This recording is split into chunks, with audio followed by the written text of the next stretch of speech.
Nah, maka kita harus menjadikan Allah sebagai sumber disiplin. Bahwa disiplin yang kita lakukan adalah disiplin karena Allah. Sebagai karyawan disiplin karena Allah. Sebagai bawahan disiplin karena Allah. Sehingga ada orang nggak ada orang, kita tetap disiplin. Disiplin menjalankan ibadah sholat, disiplin bekerja, disiplin belajar, dan lain sebagainya. Disiplin. Wah, nggak ada orang tua saya nih, nggak usah belajar. Enggak, ada Allah, kita tetap disiplin. Kalimat la ilaha illallah adalah kalimat thayyibah, kalimat yang baik. Mengapa kalimat la ilaha illallah disebut sebagai kalimat thayyibah? Karena kalimat la ilaha illallah akan mendorong orang yang senantiasa istiqomah memikirkannya untuk selalu mencintai kebaikan. Orang yang ahli dzikir la ilaha illallah pasti dia akan menjadi orang yang cinta kepada kebaikan. Selalu menjadi orang yang memberikan kemanfaatan kepada orang lain. Bukan sebaliknya orang yang memanfaatkan orang lain. Kalimat la ilaha illallah adalah tali yang kuat dan harga surga. Artinya, ketika kita berpikir la ilaha illallah, itu ibarat kita sudah mengikatkan diri kita dengan Allah Subhanahu wa taala, sehingga kita selalu merasa dekat dengan Allah Subhanahu wa taala. Orang yang dekat dengan Allah, Bapak Ibu sekalian, pasti akan dekat dengan hidayahnya, pasti akan dekat dengan ampunannya, pasti akan dekat dengan barokahnya. Rizki berapapun, alhamdulillah berkah. Ini orang yang dekat dengan Allah. Assalamualaikum warahmatullahi wabarakatuh. Alhamdulillahilladzi khalaqalana fil ardi jami'a wa khalaqaha bi anwa'il manafi'i wal hikami 'amimah wa harrama 'alaina binaili ma la yahillul intifa'u bihi dharra wa bala. Asyhadu an la ilaha illallah wahdahu la syarika lah wa asyhadu anna sayyidana Muhammadan abduhu wa rasuluh. Allahumma salli wa sallim wa barik ala sayyidina wa syafi'ina wa maulana Muhammadin wa ala alihi wa sahbihi ajma'in, amma ba'du. Wa qala Allah ta'ala fil Qur'anil Karim, a'udzu billahi minasyaitonir rajim, bismillahirrahmanirrahim. Ya ayyuhalladzina amanu dzkurullaha dzikran katsiran wasabbihuhu bukratan wa asila. Shadaqallahul azim. Ilahi anta maqsudi wa ridhaka matlubi, a'tini mahabbataka wa ma'rifataka. Ila hadratin nabiyil mustafa Muhammadin sallallahu alaihi wasallam wa ala alihi wa sahbihi wa azwajihi wa dzurriyyatihi wa ali baitihi ajma'in, khususan ila hadratis Syekh Abdullah Barak bin Muhammad, ila hadratis Syekh Ahmad Sahibul Wafatajul Arifin. Al-Fatihah. Bismillahirrahmanirrahim. Alhamdulillah rabbil alamin arrahmanirrahim. Ihdinas siratal mustaqim siratal ladzina an'amta 'alaihim. Seperti biasa, mari kita awali kaji kita pada malam ini dengan bacaan doa bersama. Bismillahirrahmanirrahim. Allahu hadiri, Allahu nadiri, Allahu syahidun alayya, Allahu ma'i, Allahu mu'ini, Allahu bi kulli syai'in muhit, Rabbi zidni ilman nafi'a, warzuqni fahman wasi'a, birahmatika ya arhamar rahimin. Yang sama-sama kita hormati Bapak Ustadz Ahmad Syah dan Ibu Hajah Leni beserta keluarga besarnya, para asatid, para hujjaj, para sesepuh yang tidak bisa kami sebutkan namanya satu persatu dengan tidak mengurangi rasa hormat. Bapak Ibu hadirin yang berbahagia, puji syukur marilah senantiasa kita panjatkan kehadirat Allah Subhanahu wa Ta'ala. Salam sejahtera mudah-mudahan tetap tercurah pada junjungan kita baginda Nabi besar Muhammad sallallahu alaihi wasallam. Bapak Ibu hadirin yang berbahagia, kita lanjutkan kaji kita kitab Miftahus Sudur. Sekarang halaman 7 Ustaz ya, halaman 7.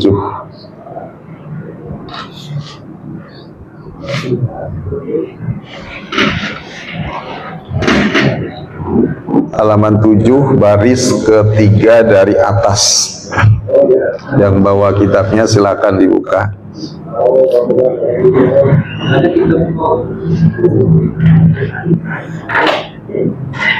Ada yang mau bantu baca?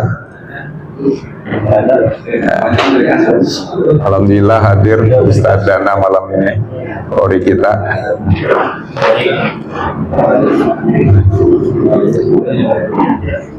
Bismillahirrahmanirrahim. Baris ketiga ya dari atas. Wa an Ali ibn Abi Thalib karramallahu wajhah annahu qala sami'tu sayyidal khalaiqi Muhammadan sallallahu alaihi wasallam yaqulu. Ini kurang ya, kurang kata yaqulu nih. Yaqulu sayyidul malaikati, harusnya ada itu, kurang. Yaqulu sayyidul malaikati alaihi salamu ma nazaltu bi kalimatin a'dhama min kalimati la ilaha illallah. Dikit-dikit. Wa an Ali ibn Abi Thalib karramallahu wajhah. Dari Ali bin Abi Thalib, semoga Allah memuliakan wajahnya, annahu qala, bahwasanya Ali bin Abi Thalib berkata, sami'tu, saya mendengar, sayyidal khalaiqi, junjungan manusia, Muhammadan sallallahu alaihi wasallam yaqulu, yaitu Nabi Muhammad sallallahu alaihi wasallam bersabda, yaqulu sayyidul malaikati alaihi salamu, berkata junjungan malaikat yaitu Jibril alaihi salam, ma nazaltu, saya tidak turun, bi kalimatin, dengan membawa sebuah kalimat, a'dhama, yang lebih agung, min kalimati la ilaha illallah, dari kalimat la ilaha illallah. Ini hadis bisa kita gunakan sebagai dalil ketika kita mendapatkan pertanyaan dari saudara-saudara kita di luar PKN yang selalu menanyakan, kok zikir PKN cuman la ilaha illallah, padahal kan ada subhanallah, alhamdulillah, Allahu akbar. Kita sering dengar kan pertanyaan begitu, kok zikirnya cuman la ilaha illallah, padahal kan zikir banyak. Ada alhamdulillah, ada seperti yang biasa umum, itu kan di masjid-masjid kan begitu. Dan ini sering pertanyaan ini dilontarkan oleh saudara-saudara kita umat Islam ketika menyoroti zikir PKN. Karena saya biasa taklim di masjid-masjid umum, jadi suka orang umum itu menanyakan begitu, Saya pikir wajar menanyakan hal itu karena belum tahu. Jangankan orang umum, Nabi Musa alaihi salam aja pernah nanya kepada Allah. Ketika Nabi Musa alaihi salam diselamatkan oleh Allah dari kejaran Fir'aun. Nabi Musa selamat dari kejaran Fir'aun. Yang pertama kali dilakukan oleh Nabi Musa adalah minta petunjuk kepada Allah. Ya Allah, bagaimana cara saya mensyukuri nikmat-Mu ini, di mana saya setelah selamat dari raja yang sangat zalim? Bagaimana cara mensyukurinya? Kata Allah, "Hai Musa, ucapin la ilaha illallah." Nabi Musa nanya, ini Nabi loh, nanya, ya Allah, memang nggak ada kalimat yang lain? Kalimat itu masa udah hafal ya Allah, dari dulu juga udah ngucapin kalimat itu. Memang nggak ada kalimat yang lain? Nabi Musa protes sama Allah. Maka wajar kalau orang awam pun menanyakan itu. Tapi karena yang nanya itu Nabi Musa, emang nggak ada kalimat lain ya Allah? Allah langsung jawab, "Hei Musa, kalau kalimat la ilaha illallah engkau taruh dalam satu daun timbangan, lalu seluruh isi 7 langit dan bumi engkau letakkan pada daun timbangan yang satunya, itu masih lebih berat kalimat la ilaha illallah." Jadi mengapa zikir kita adalah la ilaha illallah? Di dalam hadis ini dijelaskan bahwa karena kalimat la ilaha illallah itu adalah kalimat yang paling agung, kalimat yang paling utama. Afdalu ma qultu ana wan nabiyyuna min qabli la ilaha illallah. Kalimat yang paling utama. Sehingga ketika kita berzikir la ilaha illallah, maka di dalamnya sudah masuk kalimat tahmid, di dalamnya sudah masuk kalimat tasbih, di dalamnya sudah masuk kalimat takbir. Jadi kalau kita la ilaha illallah, ini all in one. Sekali ngucapin kalimat la ilaha illallah, di dalamnya ada kalimat tasbih, subhanallah, di dalamnya ada kalimat tahmid, alhamdulillah, di dalamnya ada kalimat takbir. Ini kalimat yang agung tuh begitu. Namun demikian kita kan tetap di luar itu, ya kok kaman ada zikir-zikir yang lain. Jadi mengapa kita zikir itu? Karena ini zikir yang paling agung. La ilaha illallah, tidak ada yang berhak dipuji, tahmidkan, illallah, kecuali Allah. La ilaha illallah, tidak ada yang maha besar, illallah, kecuali Allah, takbirkan. La ilaha illallah, tidak ada yang suci dalam kehidupan ini, illallah, kecuali Allah, tasbih. Jadi semuanya ada di dalam la ilaha illallah. Nah, kata Jibril, aku tidak turun dengan membawa satu kalimat yang lebih agung daripada kalimat la ilaha illallah. Wa biha qamatis samawati wal ardu wal jibalu wasyajaru wal barru wal bahru. Dengan kalimat la ilaha illallah, qamat, tegaknya as-samawat, langit, wal ardu, bumi, wal jibalu, gunung, wasyajaru, pohon-pohonan, al barru, wal barru, daratan, wal bahru, dan lautan. Jadi dengan kalimat la ilaha illallah, maka langit, bumi, gunung, pohon, darat, dan lautan muncul ke permukaan. Semuanya tegak. Tanpa la ilaha illallah, maka semua itu tidak akan ada. Ini keagungan la ilaha illallah. Allah, ingatlah, ketahuilah, wahia, dan dia itu kalimat la ilaha illallah itu kalimatun najat, adalah kalimat keselamatan. Ini nama lain kalimat la ilaha illallah. Yang pertama adalah kalimatun najat, kalimat keselamatan. Mengapa kalimat la ilaha illallah disebut sebagai kalimatun najat, kalimat keselamatan? Karena kalimat la ilaha illallah akan dapat menyelamatkan orang yang senantiasa istiqomah mendawamkan berzikir la ilaha illallah secara dawam, sidik dan ikhlas, selamat dari berbagai azab Allah, baik azab dunia maupun azab akhirat, siksa dunia maupun siksa akhirat. Orang yang ahli la ilaha illallah hidup di dunianya nikmat. Ini di dunia dulu, nggak pernah akan mengalami kesulitan kalau dia benar-benar ahli zikir la ilaha illallah. Nyatanya saya masih sulit, Ustaz, masih susah-susah saja. Koreksi, jangan-jangan ada zikir kitanya ada yang keliru ketika berzikir. Kalau zikirnya dilakukan secara dawam, istiqomah, sidik, benar sesuai dengan tuntunan dari mursyid dan ikhlas, maka akan menyelamatkan kita dari berbagai azab, baik azab dunia maupun akhirat. Azab akhirat jelas, kita tidak akan tersentuh oleh api neraka. Azab akhirat jelas, bahkan ketika kita masuk dalam kubur pun kita tidak akan menemui kesunyian di dalam kubur.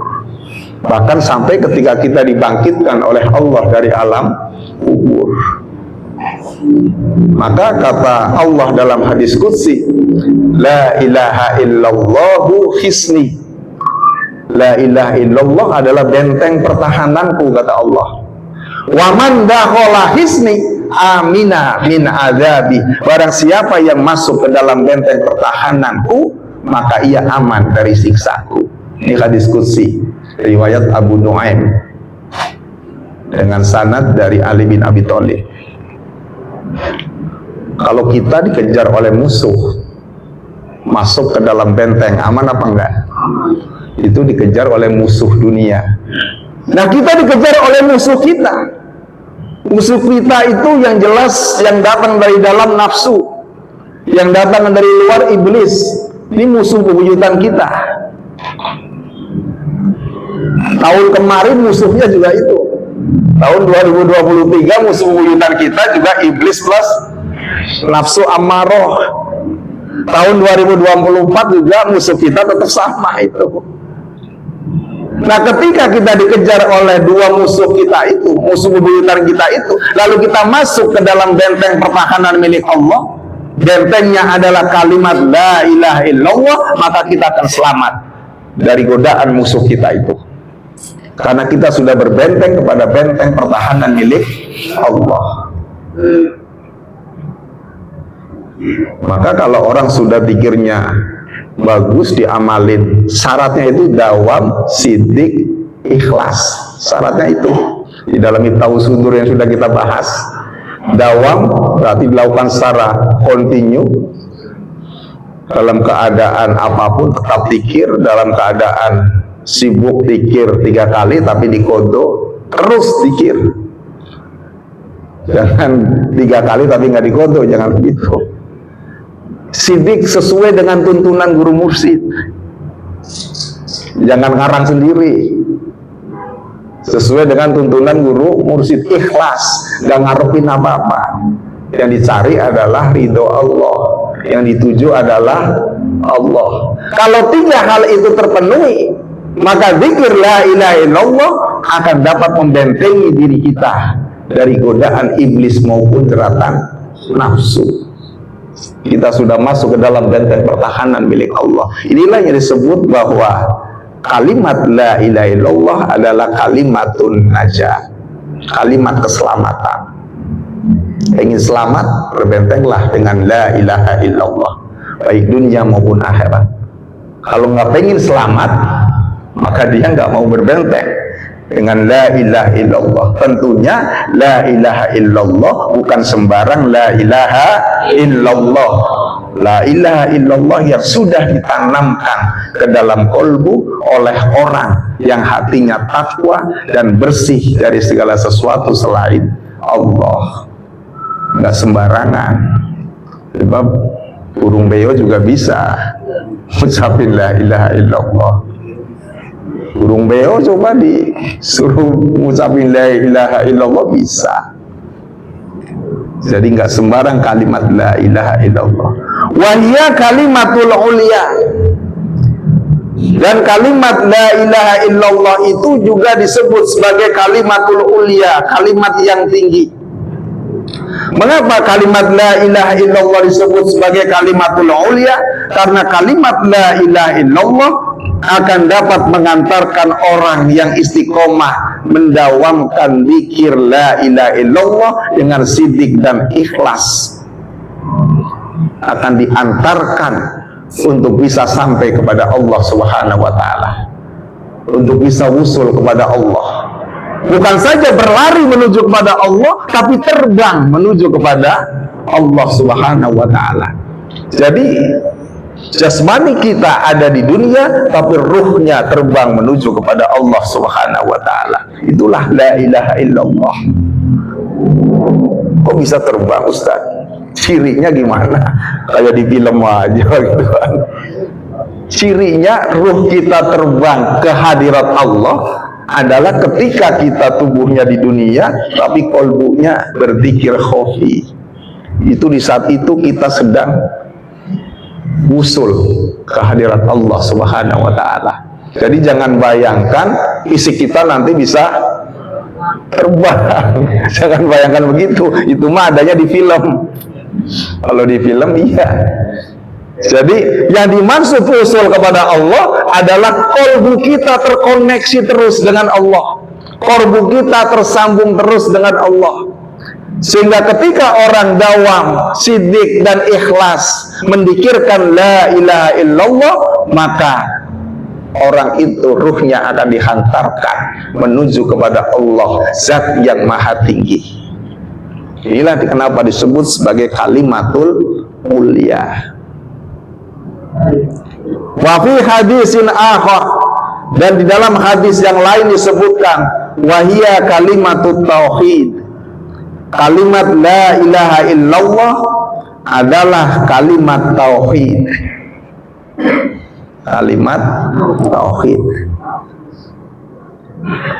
Artinya kalimat la ilaha illallah disebut dengan kalimat tauhid karena orang yang istiqomah mendikirkan kalimat la ilaha illallah, maka inilah orang yang benar-benar mengesahkan Allah Subhanahu wa taala dalam segala hal. Ini kalimat tauhid. Orang yang benar-benar mengakui tidak ada daya, tidak ada upaya, tidak ada kekuatan kecuali kekuatan Allah Subhanahu wa taala. Ini orang yang bertauhid itu seperti itu. Dia akan bersandar dalam hidup ini sepenuhnya bersandar kepada Allah. Sebab ada orang yang bersandar bukan kepada Allah, tapi bersandar kepada amal. Itu ada. Orang bersandar kepada amal. Kalau dia tertinggal amal itu, dia kayak gundah. Wah, saya biasa melakukan amal A, tiba-tiba nggak melakukan amal A, seakan-akan nanti wah hidup saya bisa kacau nih karena amal itu. Ini namanya bersandar kepada amal. Sehingga kata Syekh Ibnu Athaillah di dalam Al-Hikam, hikmah yang pertama itu beliau menjelaskan min alamatil iktimadi alal amal nuqsanur roja inda wujudiz zalah. Kata Syekh Ibnu Athaillah, silakan buka di Al-Hikam, itu hikmah pertama. Min alamatil i'timadi alal amal, di antara tanda orang yang bersandar kepada amal adalah cirinya nih, nuqsanur roja inda wujudiz zalal, berkurangnya harapan kepada Allah ketika tertimpa suatu kesalahan. Jadi ketika dia tertimpa kesalahan atau perbuatan maksiat terjerumus, dia berkurang harapan kepada Allah. Ini ciri orang yang bersandar kepada amal. Beda dengan orang yang bersandar murni kepada Allah, bahwa Allah itu dengan sifat Rahman dan Rahimnya pasti akan mengampuni dosa seluruh hambanya. Dia bersandar mutlak kepada Allah. Makanya jangan bersandar kepada amal, bersandarlah hanya kepada Allah. Maka kalimat la ilaha illallah disebut kalimatut tauhid karena akan mengantarkan orang yang senantiasa istiqomah mendikirkannya menjadi orang yang benar-benar mengesahkan Allah Subhanahu wa taala. Kalau kita bicara esensi tauhid, Bapak Ibu sekalian, esensi tauhid itu sekurang-kurangnya ada 3. Yang pertama adalah keyakinan bahwa Allah itu Khalik, sedangkan kita ini adalah makhluk. Allah itu pencipta seluruh alam semesta, kita ini makhluk. Nah, karena Allah itu Khalik, maka konsekuensinya kita harus menjadikan Allah sebagai sumber kekuasaan. Kan kita kadang-kadang kita jadiin makhluk sebagai sumber kekuasaan. Kalau kita kerja seakan-akan pemegang kekuasaannya adalah bos kita, padahal di atas itu ada bosnya lagi, di atas bosnya lagi ada Allah. Allah itu yang memberikan kekuasaan kepada siapa saja yang Dia kehendaki. Allahumma malikal mulki tu'til mulka man tasha wa tanzi'ul mulka mimman tasha wa tu'izzu man tasha wa tudhillu man tasha biyadikal khair. Al-ayah. Jadi sumber kekuasaan. Nah, kalau kita sudah mengakui dan meyakini bahwa Allah itu sumber kekuasaan, maka kita akan rela menjadi makhluk yang rela diatur oleh Allah Subhanahu wa Ta'ala. Jadi makhluk kan harus rela diatur oleh penciptanya. Ketika dia sebagai makhluk nggak rela diatur oleh yang menciptakan, berarti ada krisis pada dirinya, yakni krisis keimanan. Ngaku sebagai makhluk, sama kholiknya disuruh sholat nggak mau sholat, berarti kan ada masalah pada diri makhluk itu. Ngaku sebagai makhluk disuruh zikir oleh kholiknya nggak mau berzikir, maka berarti ada masalah pada diri si makhluk itu. Makhluk harus rela diatur oleh kholik. Allah nyuruh apa, ya harus lakukan. Allah larang apa, ya harus lakukan.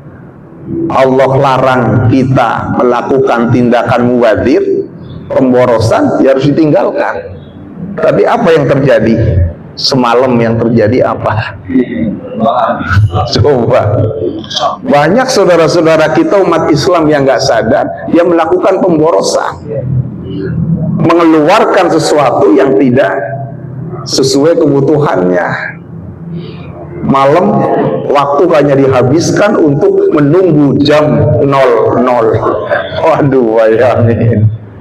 Semua waktu diisi bakar sesuatu, seakan-akan bakar-bakaran itu hanya ada di malam itu, nunggu jam 00. Setelah itu petasan segala macam.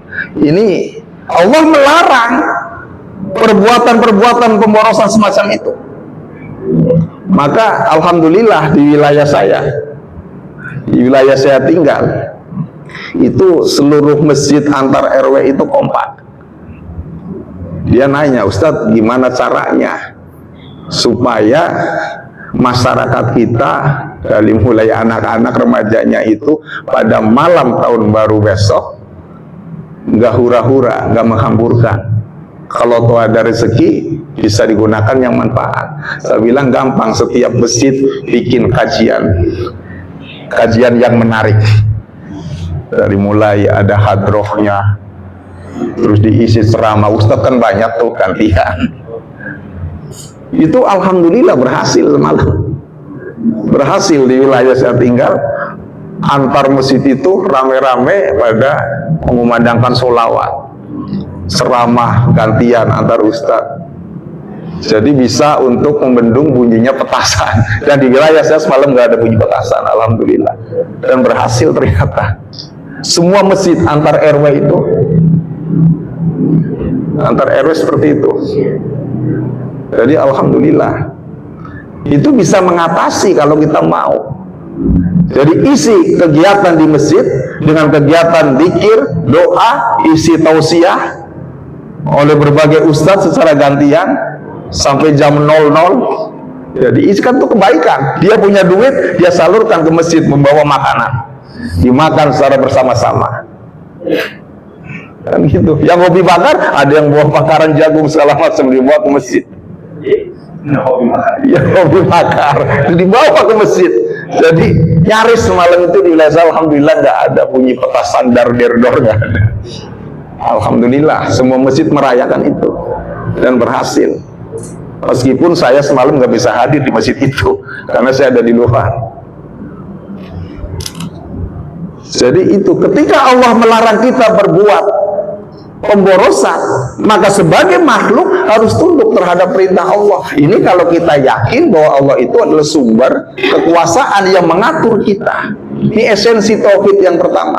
Esensi tauhid yang kedua, kita harus meyakini bahwa Allah itu Rabbul Alamin, yang mengatur, memelihara seluruh makhluk ciptaannya. Kita ini kan diatur oleh Allah, dipelihara oleh Allah. Rezeki sudah disediakan oleh Allah. Nggak ada yang kelaparan seluruh makhluk Allah. Semua difasilitasi oleh Allah dan semuanya gratis. Oksigen disuruh menghirup, angin gratis semua. Nggak ada yang diminta bayar oleh Allah. Semua gratis.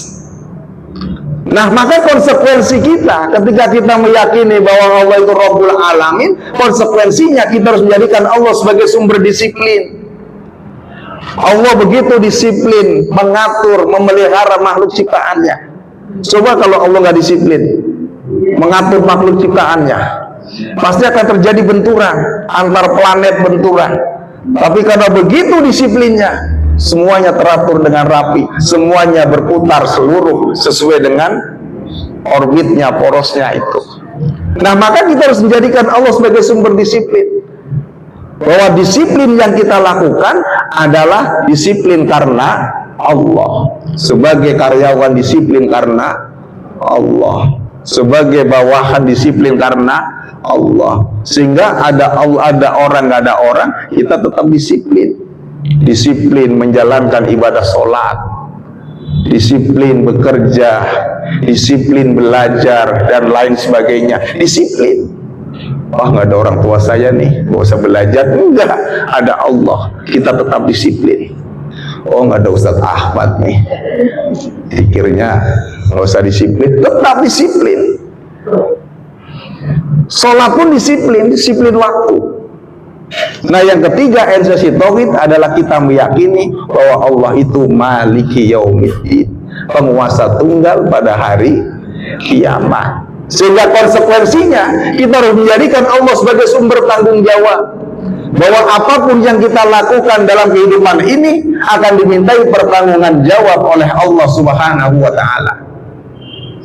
Sekecil apapun akan dimintai pertanggungjawaban jawab oleh Allah Subhanahu wa Ta'ala.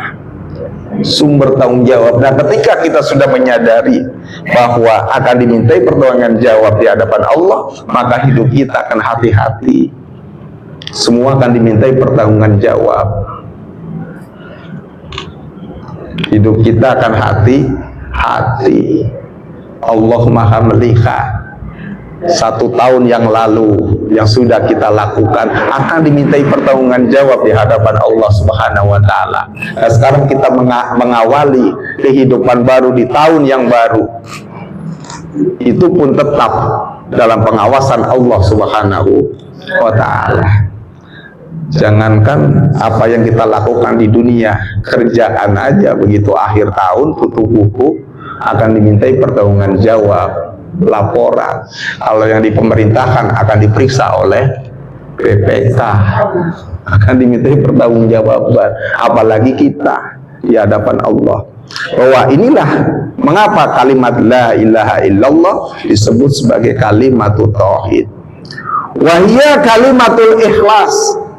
Kalimat la ilaha illallah disebut juga sebagai kalimatul ikhlas. Artinya bahwa kalimat la ilaha illallah akan mengantarkan orang yang istiqomah dawam mendikirkannya menjadi orang yang tulus ikhlas dalam kehidupannya. La ilaha illallah, gak ada yang disembah selain Allah. Ini orang yang ikhlas. Ikhlas ini penting dalam kehidupan. Dalam bekerja, ikhlas ini penting. Orang yang ikhlas dalam bekerja, tujuan kerjanya itu bukan fulus. Kan orang-orang sekarang karena terpengaruh manajemen modern, yang dikejar pasti fulus. Kalau nggak ada duit nggak mau kerja,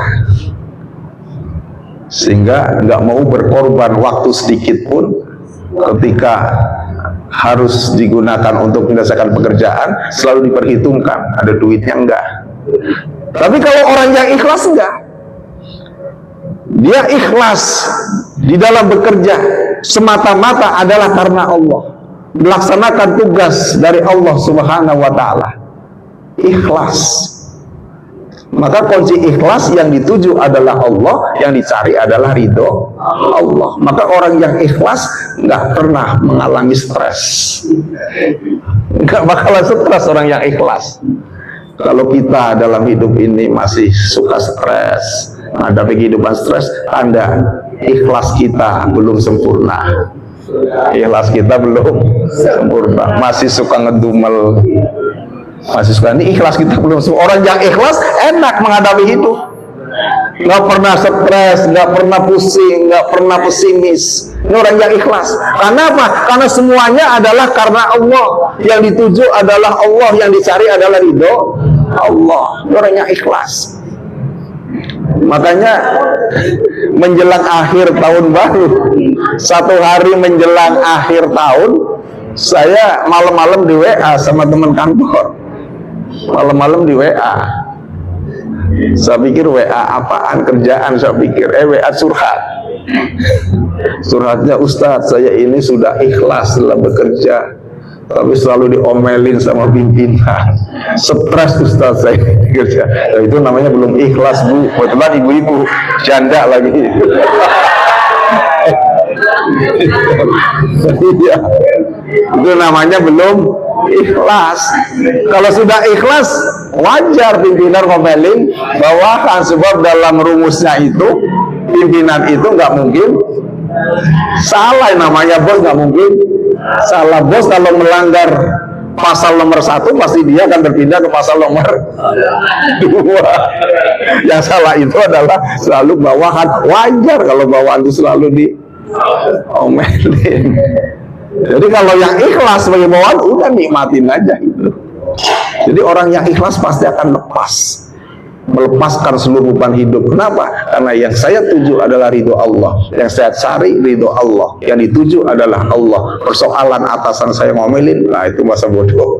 Yang penting saya bekerja sesuai dengan SOP kita, ya kan, sesuai dengan standar operasional prosedurnya, nggak keluar dari SOP yang sudah ditetapkan. Sudah nikmat jalani hidup. Kecuali kita kerjanya di bawah SOP yang sudah ditetapkan. Kalau diomelin, stres ya wajar. Jadi ikhlas tuh begitu. Maka orang-orang ahli dzikir, ikhwan TKN, dijamin tidak ada yang stres, tidak ada yang pesimis, karena ikhlas. Amin. Wahya kalimatut taqwa. Kalimat la ilaha illallah disebut juga sebagai kalimatut taqwa. Mengapa? Karena kalimat la ilaha illallah akan mengantarkan orang yang senantiasa dakwah menzikirkannya menjadi orang yang selalu menjalankan perintah Allah dan menjauhi larangan Allah. Takwa kan itu intinya, jalanin perintah Allah, jauhi larangan Allah. Orang yang ahli dzikir la ilaha illallah pasti dia istiqomah dalam jalanin perintah Allah, baik perintah yang fardu maupun perintah yang sunnah. Yang fardu nggak mungkin berani ninggalin, yang sunnah aja ninggalinya berat. Coba sebelum kita masuk TKN, sunnah mungkin sunnah inilah, kan sering begitu kan, dijalanin dapat pahala, nggak dijalanin ya namanya aja sunnah. Fardu aja kita sering ketinggalan, mohon maaf. Kadang-kadang jalan-jalan ke mall, sudah adzan duhur, antar dulu lah, hanya masuk asar, antar dulu, tanggung lagi belanja nih, lagi milih dulu sebelum masuk TKN. Begitu masuk TKN, begitu dengar adzan belum punya wudhu, itu udah gelisah. Itu harus kita akuin seperti itu. Karena apa? Karena kita terbiasa sebelum masuk waktu adzan sudah punya wudhu, sudah ada di atas sejadah. Maka orang-orang TKN pasti dia akan konsisten di dalam menjalankan perintah Allah. Dia akan timbul penyesalan yang luar biasa ketika tertinggal amaliyah sunnah. Ini orang TKN tuh begitu. Wah, semalam gak tahajud, nyeselnya luar biasa, sampai nangis di hadapan Allah. Kira kita begitu enggak? Oh, tadi nggak sholat isyraq. Ini nangisnya tengah malam bukan karena semalam ketinggalan tahajud, bukan, nangisnya karena sesuatu urusan duniawi, seringnya kan begitu. Jadi ketika kita tertinggal sunnah akan ada penyesalan, sehingga mampu meneteskan air mata di hadapan Allah. Jadi teteskan air mata kita ketika kita berada di atas sajadah. Jangan teteskan air mata karena urusan-urusan dunia. Jadi romantis kan gitu. Rugi kan? Wah, ini dicatat sama Ustadz Fajar. Dicatat tuh. Ya, jadi teteskan air mata kita di atas sajadah. Wa hiya kalimatut thayyibah. Tanggung ya, satu bahasan kita tuntas ini. Wa hiya kalimatut thayyibah. Kalimat la ilaha illallah adalah kalimat thayyibah, kalimat yang baik. Mengapa kalimat la ilaha illallah disebut sebagai kalimatut thayyibah? Karena kalimat la ilaha illallah akan mendorong orang yang senantiasa istiqomah memikirkannya untuk selalu mencintai kebaikan. Orang yang ahli dzikir la ilaha illallah pasti dia akan menjadi orang yang cinta kepada kebaikan, selalu menjadi orang yang memberikan kemanfaatan kepada orang lain, bukan sebaliknya orang yang memanfaatkan orang lain. Selalu memberikan kemanfaatan, dia tebarkan kebaikan. Hal jazaul ihsan illal ihsan wa bi ayyi ala'i rabbikuma tukadziban. Ini orang yang ahli la ilaha illallah. Tidak ada balasan kebaikan kecuali kebaikan itu pula. Wa bi ayyi ala'i rabbikuma tukadziban. Maka nikmat Tuhanmu yang manakah yang kamu dustakan? Coba, ada nggak nikmat Allah yang kita dustai? Nikmat begitu banyak. Maka ahli la ilaha illallah pasti akan selalu terdorong untuk senantiasa menebarkan kebaikan kepada seluruh makhluk Allah. Nebarin kebaikan itu bukan kita nebar-nebar duit, bukan. Ya, bisa sebar-sebar duit, bukan itu. Nebarin kebaikan, kita nggak punya apa-apa, punyanya senyum, berikan senyum. Ya, itu kan ibadah, itu nebarin kebaikan. Dengan senyum maka orang bahagia. Wah, itu kan kebaikan. Coba kita ketemu orang, kita manyun. Ya kan, orang kan jadi senyum itu makanya sodako. Tapi jangan senyum terus. Mentang-mentang senyum itu sodako, senyum itu adalah menebar kebaikan, keluar rumah sampai balik ke rumah senyum terus. Itu nanti orang, ini orang kenapa senyum terus, ke pasar senyum.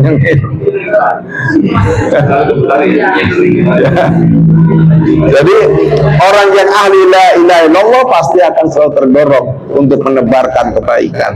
Tebarkanlah kebaikan, tebarkanlah kedamaian.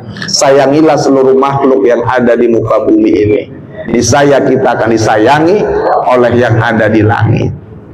Ya, jadi jangan pelit menebarkan kebaikan. Wa ya kalimatu da'watul haq. Kalimat la ilaha illallah disebut juga sebagai kalimat dakwah al-haq, kalimat menyeru kepada kebaikan. Orang yang ahli la ilaha illallah maka akan selalu dia menjadi dai, bukan hanya untuk dirinya sendiri, untuk keluarganya, untuk orang lain, dan selalu mengajak kepada kebaikan, kebenaran. Nggak ada orang ahli la ilaha illallah ngajak kepada kemaksiatan.